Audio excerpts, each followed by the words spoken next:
রাওয়ালপিন্ডির বৃষ্টি প্রথম টেস্টের প্রথম দিনের খেলা হতে দেয়নি ২৩০ মিনিট। বুধবার প্রথম টেস্টের খেলা শুরু করা সম্ভব হয়নি লাঞ্চের আগে। আগের দিন রাতে ও কাল সকালে বৃষ্টির দরুন ৪ ঘন্টারও বেশি সময় হয়নি ব্যাট বলের লড়াই। খেলা হয়েছে মাত্র ৪১ ওভার।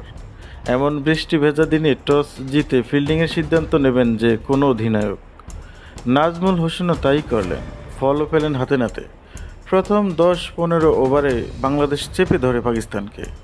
১৬ রানেই ৩ উইকেট হারিয়ে স্বাগতিকরা প্রচণ্ড চাপে পড়ে যায়। এর মধ্যে বাবর আজম ২ বলে কোনো রান না করে শরীফুল ইসলামের দ্বিতীয় শিকারে পরিণত হন। বাঁহাতি পেসার শরীফুল ৪ বলের ব্যবধানে ২ উইকেট নেন। তার অপর শিকার পাকিস্তানের অধিনায়ক শান মাসুদ ৬ রান করে তিনি ফিরেছেন প্যাভিলিয়নে। চতুর্থ ওভারেই আবদুল্লাহ শফিক ২, জাকির হাসানের ক্যাচ বানিয়ে বাংলাদেশকে প্রথম ব্রেক থ্রু এনে দিয়েছিলেন ডানহাতি পেসার হাসান মাহমুদ। পিন্ডির সবুজ উইকেট পেসাররা রাজত্ব করবেন এ তো জানাই ছিল। হাসান ও শরীফুলের প্রারম্ভিক সাফল্য তারই প্রমাণ।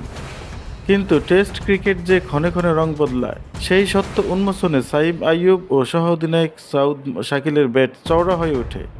দুজনের 50-তে পাকিস্তান ঈষৎ স্বস্তি পায়। প্রথম দিনের খেলা শেষ করে তারা ১৫৮ রান ৪ উইকেটে। ওপেনার সাইম সাফের মুখে ব্যাট করে নিজের প্রথম হাফ সেঞ্চুরি পেয়ে যান।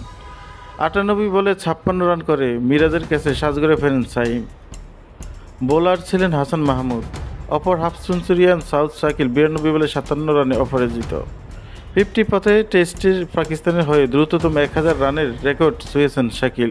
এই মাইল ফলক ছুঁতে তার লেগেছে ১১ টেস্ট ও ২০ ইনিংস। ১৯৫৯ সালে সাইদ আহমেদও ২০ ইনিংসে ছুঁয়েছিলেন ১০০০ রানের মাইল ফলক।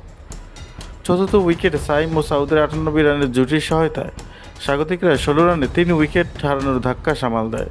মোহাম্মদ রিজওয়ান ২৪ রান নিয়ে আজ দ্বিতীয় দিন শুরু করবেন। ৪ উইকেট সমান নিজেদের মধ্যে ভাগ করে নেন শরীফুল ইসলাম ৩০ রানে ২ উইকেট এবং হাসান মাহমুদ ৩৩ রানে ২ উইকেট।